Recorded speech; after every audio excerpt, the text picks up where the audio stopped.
தினம்தோறும் விளக்கேற்ற நல்ல எண்ணெய் இதயம் நல்லெண்ணெய். நண்பர்களுக்கு அன்பான வணக்கம். இன்று நடைபெற்ற மிகப்பெரிய ஒரு மோசடி, ஜனநாயக படுகொலையை உங்களிடத்தில் சந்தித்து சொல்வதற்காக இங்கே வந்திருக்கிறேன்.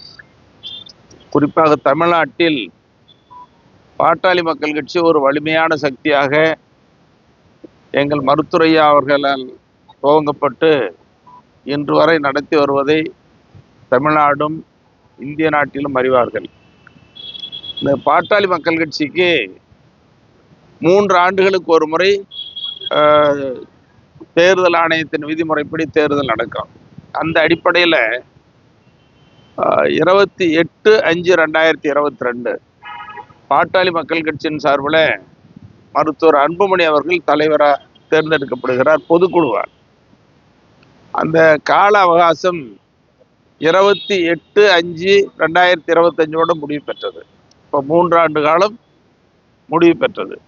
அந்த முடிவுக்கு பிறகு போலியான ஒரு ஆவணத்தை தயாரித்து தேர்தல் ஆணையத்துக்கிட்ட கொடுத்து 2023 பொதுக்குழு நடந்ததாகவும் 2026 ஆகஸ்ட் வரைக்கும் பதவி இருப்பதாகவும் ஒரு போலியான ஆவணத்தை கொடுத்துருக்காரு. ஆனால் ஜனநாயகத்தை கட்டி காக்கிற தேர்தல் ஆணையம் ஒரு மோசடியான படுகொலையான ஒரு உத்தரவை இன்று வெளியிட்டிருக்கிறது. இது மிகப்பெரிய வேதனை அளிப்பதோடு கண்டனத்துக்குரியதாகவே நாங்கள் பார்க்கிறோம். மிகப்பெரிய மோசடி. இது ஒரு கட்சி திருட்டு விஷயம், கட்சி திருடுற மாதிரி. நீங்கள் உங்களுக்கு அடையாளத்தை காட்டுறேன், நாங்கள் சும்மா சாதாரணமாக சொல்லலை.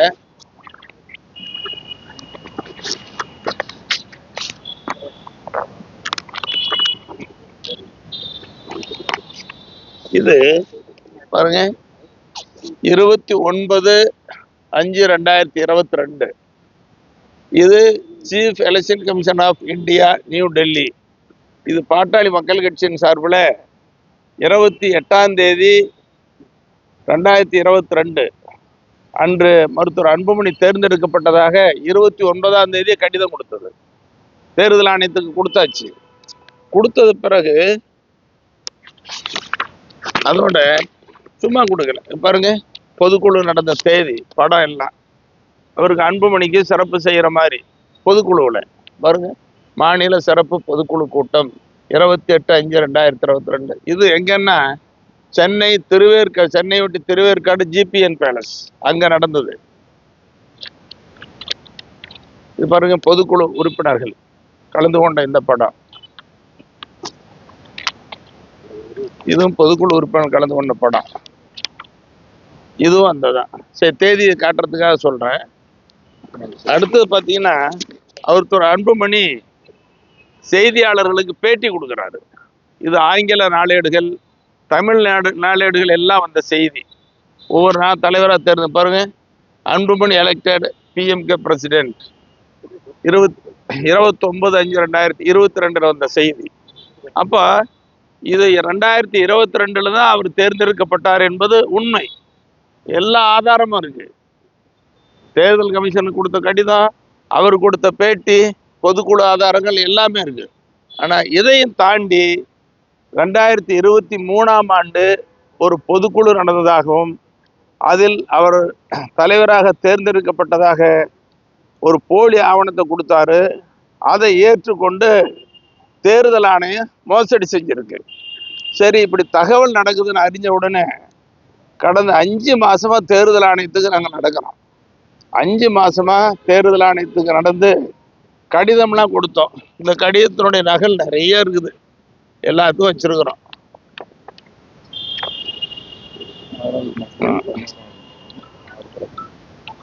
பாருங்க, எல்லாத்துக்கும் கொடுத்த கடிதம். Banu Prakash Yadav, chief election commission of India, எல்லாத்துக்கும் கொடுத்துருக்குறோம். இன்னொரு செய்தி என்னன்னா, இதுல மருத்துவர் அன்புமணி 29/2/2022 28/5/2022 தலைவராக அறிவிக்கப்படுகிறார். 29/5/2022 அவரே கைப்பட தேர்தல் ஆணையத்துக்கு கடிதமே எழுதுறாரு. அந்த கடிதமும் இருக்கு. நாங்கள் 3 பேர் ஆஃபீஸ் பேரர் யார் யாரெல்லாம் நிர்வாகிகள் யார் யார் தேர்ந்தெடுக்க போனால் அந்த கடிதமே எழுதுறாரு. அப்போ இவ்வளோ பெரிய மோசடி நடந்தது தான் இன்னைக்கு அதிர்ச்சியாக இருக்கிற மிகப்பெரிய கண்டனத்துக்குரியதாக பார்க்குறோம். இது கட்சி திருட்டு சம்பந்தமான நடவடிக்கையாக பார்க்குறோம். அதுலேயும் குறிப்பாக தேர்தல் ஆணையம் ஜனநாயகத்தை கட்டி காக்கணும். இப்படி ஒரு மோசடியான உத்தரவை இன்னைக்கு போட்டிருக்காங்க. நேற்றுக்கு போட்டு இன்னைக்கு எங்கள் கையில் கொடுக்குறாங்க. அது ரொம்ப அதிர்ச்சியாக இருக்குது, வேதனையாக இருக்குது. இதை கண்டித்து உத்தரவு போட்டிருக்காங்க தேர்தல் ஆணையம். இந்த கொடுத்துருவோம் உங்களுக்கு இந்த விவரங்கள் எல்லாத்தையும் கொடுக்குறோம். இதில் மருத்துவர் அன்புமணி 2023ஆம் ஆண்டு தலைவராக தேர்ந்தெடுக்கப்பட்டிருக்கிறார். அவருடைய பதவிக்காலம் 2026 வரை இருக்கிறது என்று அதில் குறிப்பிட்டிருக்கிறார்கள். அதோட நாங்கள் கொடுத்த ஆவணங்களை அந்த தேதியெல்லாம் குறிப்பிட்டு இது வேணா நீ நீதிமன்றத்தை நாடுங்க, உங்களுக்கு நியாயம் வேணும்னா நீதிமன்றத்துக்கு போங்கன்னு கொடுக்குறாங்க. ஆவணங்கள் எல்லாம் சரியா இருக்குது, எதுக்கு நீதிமன்றத்துக்கு போகணும்? எதுக்கு இப்படி மோசடியான ஆணையம் வழங்குறாங்க? இது ரொம்ப கண்டிக்கத்தக்கது, மிகப்பெரிய மோசடியாக தான் நாங்கள் பார்க்குறோம். இதை கண்டித்து எங்கள் மருத்துவர் ஐயா சொல்லியிருக்காரு. இப்போ சொன்னார் மாலையில், நீங்கள் சொல்லுங்க மணி, டெல்லியில் தலைமை தேர்தல் ஆணையத்துக்கு முன்னாலே பாட்டாளி மக்கள் கட்சியின் சார்பில் போராட்டம் நடத்துவோம், சென்னையிலிருந்து இங்கே வந்து போராட்டம் நடத்துவோம்னு சொல்லியிருக்கா. ஒரு போராட்டமாக நடத்த போகிறோம், தேர்தல் ஆணையத்துடைய முறைகேட்டை கண்டித்து நடத்துகிறோம். அதோட இவ்வளோ போலியான ஆவணத்தை ஏற்றுக்கிட்டு தேர்தல் ஆணையம் உத்தரவு போடுது. இதுக்கு ஒரு குற்றவியல் நடவடிக்கை எடுக்கணும் தானே, வழக்கும் பதிவு பண்ணணும்.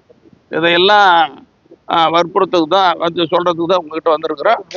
மோசடி செய்த அன்புமணிக்கு இந்திய தலைமை தேர்தல் ஆணையம் செயல்படுகிறது. ஆமா, முழுக்க நீங்க கேள்வி கேட்கறது சரியான கேள்வி. தேர்தல் ஆணையம் மருத்துவர் அன்புமணிக்கு துணை போய் இருக்கிறது, மோசடிக்கு துணை போய் இருக்கிறது. தேர்தல் ஆணையத்தினுடைய நடவடிக்கை, இந்த ஆணை என்பது கண்டிக்கத்தக்கது. இது ஜனநாயக படுகொலையை பார்க்கணும். 2022 பொதுக்குழு மூலமாக அன்புமணி வந்து தேர்ந்தெடுக்கப்படுகிறார்.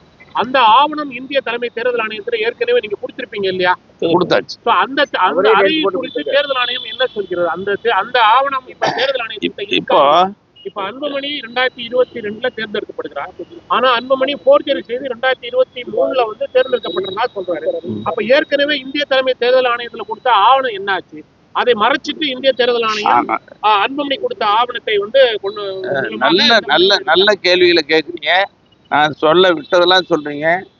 தேர்தல் ஆணையத்துக்கு 2022 குறிப்பா 29/5/2022 கடிதம் கொடுத்தாச்சு தேர்தல் ஆணையத்துக்கு.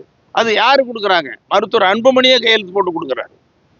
அது தேர்ந்தெடுக்கப்பட்டது மருத்துவர் ஐயா ஜி.கே. மணி, நான் முன்னாள் தலைவர், நான், மருத்துவர் அன்புமணி, பொதுச் செயலாளர் வடிவேல் ராவணன் எல்லாரும் கையெழுத்து போட்டு கொடுக்குறோம். அந்த ஆவணம் இருக்கு, இப்போ இணைச்சிருக்கிறவங்களுக்கு கொடுக்குறோம்.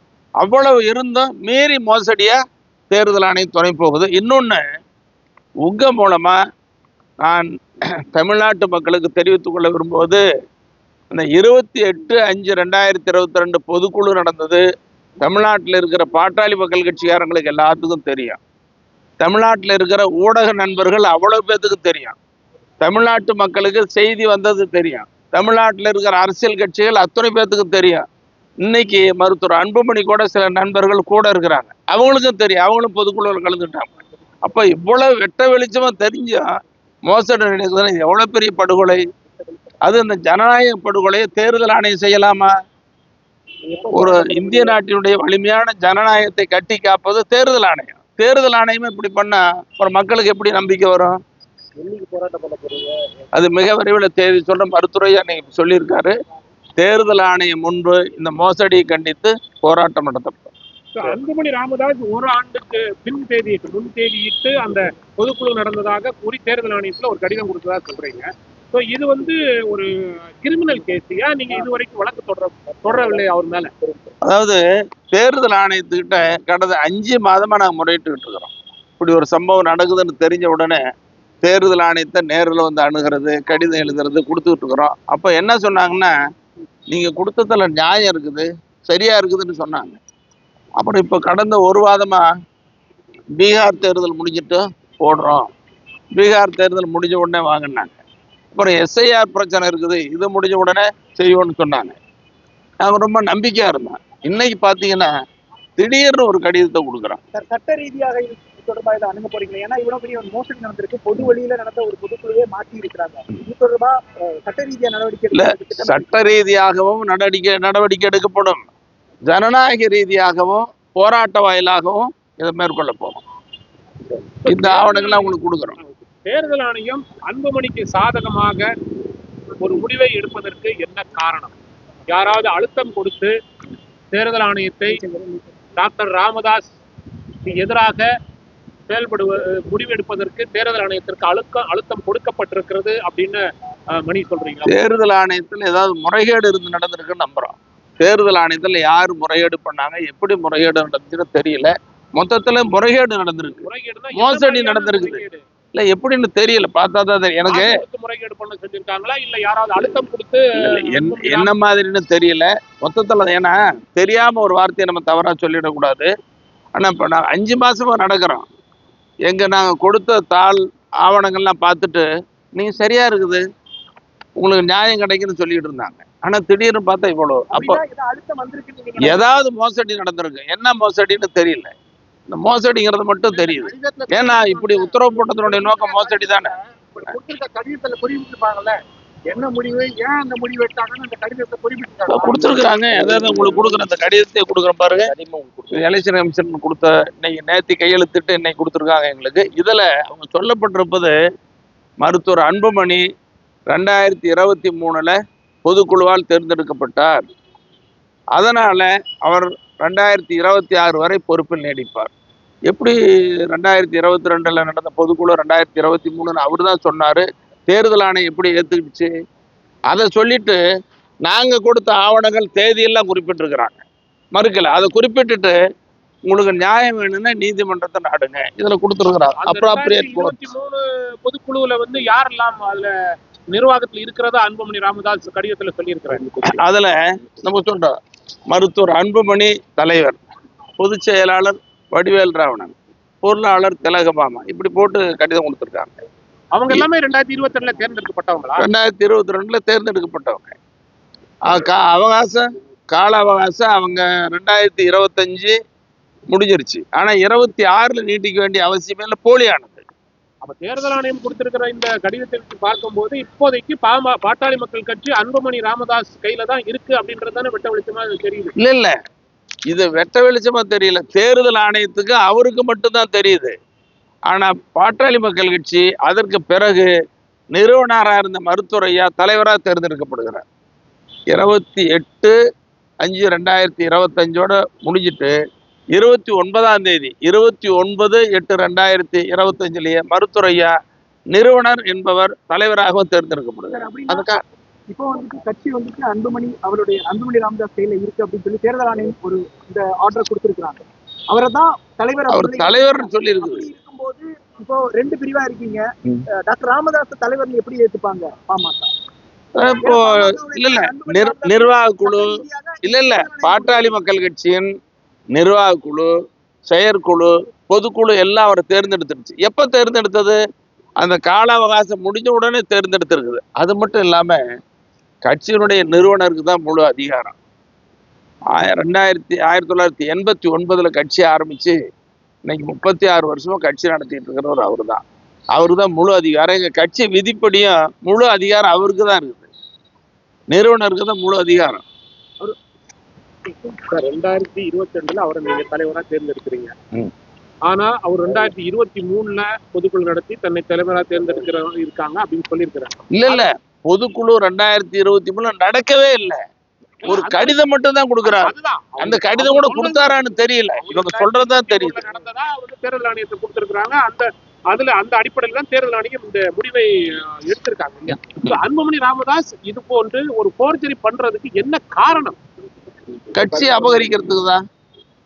கட்சியை தன்னிடம் வர வேண்டும் என்று திட்டமிட்டு செய்யக்கூடிய நடவடிக்கை தான் நம்ம பார்க்குறோம். உண்மை அதுதானே. இப்போ தேர்தல் ஆணையமும் இப்போ கைவிரிச்சிச்சு உங்களுக்கு. இப்போ அடுத்த கட்டமாக நீங்க நீதிமன்றத்தை அணுக சட்ட ஏன்னா அவர் செஞ்சிருக்கிறது வந்து கிரிமினல் கேஸ். ஆமா, இப்போ ஒரு செக் மோசடி கேஸ்னாலே அது கிரிமினல் கேஸ் ஆயிருக்கும். இது வந்து ஒரு பெரிய ஒரு கிரிமினல். நீ ஒரு கட்சியே திருடுறது. அவருக்கு எதிராக என்ன, அதாவது இத நீங்க ஏன் இவ்வளவு காலதாமதமாக வந்து கேஸ் போடுறீங்க? இல்ல 5 மாசமா நான் முறையிட்டு இருக்கிறோமே, இந்த தகவல் தெரியல எங்களுக்கு, உள்ளபடியே தெரியல. 2023 இப்படி பொதுக்குழு நடந்தா ஒரு கடிதம் கொடுத்ததாகவோ அல்லது பொதுக்குழு கூட்டினதாகவோ, அப்புறம் அது இல்லாம கட்சி எங்களுக்கு தெரியாம மறைச்சு இது 2023 கடிதம் கொடுக்கல. அதுக்கு பிறகு ஒரு கடிதத்தை தயார் பண்ணி கொடுத்து தேர்தல் ஆணையம் அவங்களுக்கு மறைமுகமான ஆதரவு கொடுத்து உத்தரவு போட்டிருக்காங்க. இதுக்கு முழுக்க காரணம் இதுக்கு மோசடி தேர்தல் ஆணையம். ஒருவேளை இதுல பாரதிய ஜனதா கட்சியினுடைய தலைமையினுடைய அழுத்தத்தின் காரணமாகவோ அல்லது பிரதமரோ அல்லது அமித்ஷாவினுடைய அழுத்தத்தின் காரணமாகவும் இந்திய தலைமை தேர்தல் ஆணையம் இது போன்ற ஒரு முடிவை எடுத்திருக்கவும் நினைக்கிறேன். இல்ல, அப்படி நாங்க நினைக்கல. இப்ப இவர் கொடுத்தது தேர்தல் ஆணையம் உத்தரவு போட்டது அவங்களை எப்படி நம்ம குறை சொல்ல முடியும், குற்றச்சாட்டு சொல்ல முடியும்? பொறுத்தவரை அவர் பாரதிய ஜனதா கட்சி தலைமையிலான அந்த தேசிய ஜனநாயக கூட்டணியில தான் தேர்தலை சந்திக்க போனோம் அப்படின்ற ஒரு முடிவுல இருக்கான்றதா ஏற்கனவே கடந்த நாடாளுமன்ற தேர்தலில் பாட்டாளி மக்கள் கட்சி மருத்துவரையா தலைமையிலான பாட்டாளி மக்கள் கட்சி முழுக்க மருத்துவரையா தலைமையில பாரதிய ஜனதா இருக்கிற தலைமையில தேசிய ஜனநாயக கூட்டணியில போட்டியிட்டோம். அதுல ஒண்ணு மாற்று கருத்து இல்லை. அதனால அவங்க தான் தலையிட்டாங்க, அவங்க தான் பண்ணாங்கன்னு சொல்ல முடியாது. தேர்தல் ஆணையம் முழுக்க முறைகேடு பண்ணியிருக்கு. இது தர்மம், நியாயம், சட்டம் எல்லாம் பார்த்தீங்கன்னா முழுக்க இதுல வெட்ட வெளிச்சமா படுகொலை செய்யப்பட்டிருக்கு. புதிய தலைவர் தேர்ந்தெடுக்கப்பட்டதை நீங்க தேர்தல் ஆணையத்துக்கு தெரிவிச்சாச்சு, அப்பவே தெரிவிச்சாச்சு. 29ஆம் தேதி 29/5/2025 தேர்ந்தெடுத்தாச்சு. அப்போ தேர்தல் ஆணையத்துக்கு கடிதம் கேட்டுருக்கீங்க, அவங்கள பார்த்து கொடுத்தாச்சு, கொடுத்தது ஏத்துக்கிட்டாங்க. அதுக்கு பிறகு நடந்த நடவடிக்கைகள் எல்லாம் தொடர்ந்து பாருங்க. எந்தெந்த தேதியில கடிதம் கொடுத்தோன்னா அவங்களே குறிப்பிட்டிருக்கிறாங்க. இந்த ஆவணங்கள் நீங்க படிச்சு பாத்தீங்கன்னா தெரியுது, உங்களுக்கு கொடுக்குறோம். சட்ட ரீதியா வந்து இப்போ பாத்தீங்கன்னா தேர்தல் ஆணையத்தின் முடிப்படி கட்சி வந்துட்டு பாமக இந்த கட்சி வந்து அன்புமணி ராமதாஸ் இல்ல தேர்தல் ஆணையம் சொல்லி இருக்குதா தவிர அல்டிமேட் பாடி. இதுக்கப்புறம் நீங்க சட்ட ரீதியா தானே நடவடிக்கை எடுக்க முடியும். இல்ல, சட்ட ரீதியா நடவடிக்கை எடுக்க போறோம், அது உண்மை. அதே நேரத்துல இன்னைக்கு பாட்டாளி மக்கள் கட்சி நிறுவனரா இருந்த மருத்துவரையா தலைவரா இருக்கிறாரு. அவர் பின்னால இன்னைக்கு மாவட்டம் தோறும் பொதுக்குழு நடவடிக்கைகள், போராட்டங்கள் எல்லாம் நடத்திட்டு இருக்கிறோம். அதுல ஒண்ணு மாற்று கருத்து இல்லை. இதே ஒரு நிலைமை தான் NCP கட்சிக்கும் வந்தது. அப்போ வந்துட்டு தேர்தல் ஆணையத்தை பொறுத்த வரைக்கும் அந்த தேர்தல் ஆணையம் கொடுத்ததுன்னா அஜித் பவாருக்கு தான் இப்போ வந்து முழுமையா அவங்களுக்கு கொடுத்துருக்காங்க. ஆனால் ஒரு தலைவராக இருந்தபோது ஃபேக்ஷனை பிரிச்சுட்டு வந்தாங்க. அதன் அடிப்படையில பாத்தீங்கன்னா உங்கள்கிட்ட பொதுக்குழு உறுப்பினர்களுடைய எண்ணிக்கை மற்றும் சட்டமன்ற உறுப்பினருடைய எண்ணிக்கை அதிகமா இருக்கா? அதாவது பொதுக்குழு தான் ஒரு கட்சிக்கு அதிகாரம் வாய்ந்த அமைப்பு. பொதுக்குழுவால மருத்துவரையா தேர்ந்தெடுக்கப்பட்டிருக்கிறாரு, நிர்வாக குழுவால தேர்ந்தெடுக்கப்பட்டாரு. நிர்வாக குழு தேர்ந்தெடுக்கப்பட்டது செயற்குழு அங்கீகரிச்சிருக்குது. செயற்குழு அங்கீகரிச்சதை பொதுக்குழு முடிவெடுத்திருக்குது, அங்கீகரிச்சிருக்குது. அப்ப அவர் தான் தலைவர். இன்னொன்னு, தேர்தல் ஆணையம் தான் மோசடி பண்ணுச்சு. மோசடிக்காரங்க எப்படி அங்கீகரிப்பாங்க? தேர்தல் ஆணையம் முழுக்க மோசடி பண்ணிடுச்சு. இது ஜனநாயக படுகொலை. இதை கண்டிச்சு சட்ட ரீதியா நடவடிக்கை எடுக்கிறதுங்கிறத சொல்றோம். அதோட இந்த ஜனநாயக படுகொலைய எங்களுக்கு நியாயம் வேணும், நீதி வேணும்னு சொல்லி அதுக்கு முன்னால போராட போறோம். மருத்துவரை அன்னைக்கு சொல்லிட்டாரு. இந்திய தலைமை தேர்தல் ஆணையர் மீது குற்றச்சாட்டை வைக்கிறீங்களா? முழுமையாக தேர்தல் ஆணையத்துக்கு தேர்தல் ஆணையத்தின் மீது குற்றச்சாட்டு வைக்கிறோம். உள்ள யாரு இந்த மோசடி பண்ணாங்க, எப்படி பண்ணாங்கன்னு தெரியல. இந்திய தலைமை தேர்தல் ஆணையருக்கு தெரியாமல் இந்த போற ஒரு ஆர்டர் வந்திருக்காது இல்லையா? இது எங்களுக்கு உத்தரவு போட்டு கொடுத்தது தலைமை தேர்தல் ஆணையர் கொடுக்கல, கீழே இருக்கிறவங்க தான் பண்ணியிருக்கிறாங்க. ஆனால் அது அவருக்கு தெரியாமல் இருக்கிறதுக்கு வாய்ப்பு இல்லை, தெரிஞ்சிருக்கலாம். தெரிஞ்சோ தெரியாமலும் மொத்தத்தில் தேர்தல் ஆணையம் உத்தரவிட்டு மிக விரைவில் நாங்கள் சொல்ல போகிறோம். தமிழ்நாடு முழுக்க இருந்து உங்களுக்கு அறிவிப்பு சொல்லிட்டு இங்கே வந்து போராட போகிறோம். நாங்களும் இதை விடுற மாதிரி இல்லை. மருத்துவரையாவும் சொல்லிட்டாரு, இதை விடக்கூடாது, நமக்கு நியாயம் கிடைக்கிற வரைக்கும் போராடுவோம் அப்படின்னு சொல்லி. தேர்தல் ஆணையத்திற்கு எதிராக பாட்டாளி மக்கள் கட்சியும் மட்டும் போராடுமா? ஏற்கனவே தேர்தல் ஆணையத்திற்கு எதிராக பல அரசியல் கட்சிகள், எதிர்கட்சிகள் தமிழ்நாட்டுல போராட்டம் நடத்திட்டு இருக்கிறாங்க. அவங்க கிட்டையும் வந்து நீங்க போராட்டத்துல கலந்துக்கிறதுக்கு ஆதரவு கேட்கறதுக்கு வாய்ப்புகள் இருக்கா? இது வந்து முழுக்க பாட்டாளி மக்கள் கட்சி சம்பந்தமான விஷயம். இதுல எந்த கட்சி ஆதரிப்பாங்கன்னு சொல்ல முடியாது. நாங்க ஆதரவு கேட்கறது சரியா இருக்காது. எங்க உரிமையை நாங்க தான் கேட்கணும், மற்றவங்க கிட்ட போய் சொல்றது கேட்கறது. எப்ப வழக்கு தொடர போறீங்க? மிக விரைவில். நன்றி.